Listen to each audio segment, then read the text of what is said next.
Tonight on Studio 12 News, Durham labor and community groups fight Ontario's growing income disparity.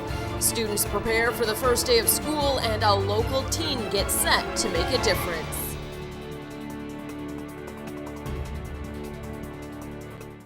Good evening, I'm Heather St. Amand.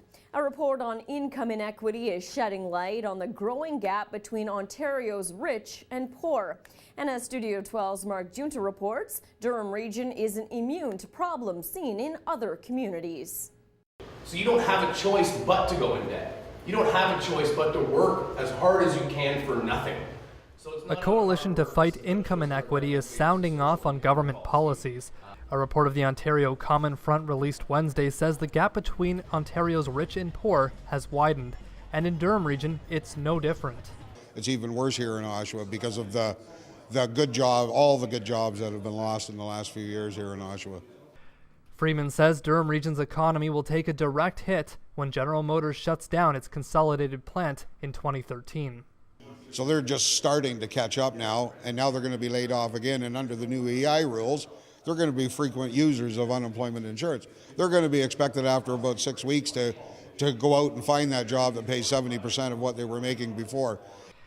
Another area of concern is education. UOIT is seeing record enrollment numbers, but many students are graduating with more debt and less opportunity. You have people who are graduating with, debt the size of a mortgage and student loans, working more hours than they ever have before, and then falling further behind. So I think we're the first generation in a very long time that's going to actually end up with less than our parents, rather than in a better off situation. Those at the low end of the income gap, the working poor, are more likely to develop health issues. Do I go get drugs that I need to be healthy, or do I put food on the table? That's just one instance that happens like that.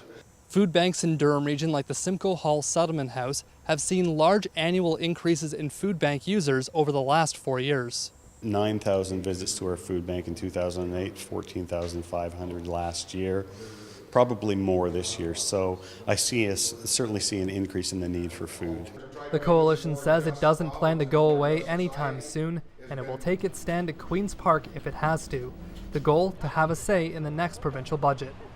Mark Junta, Studio 12 News, Oshawa.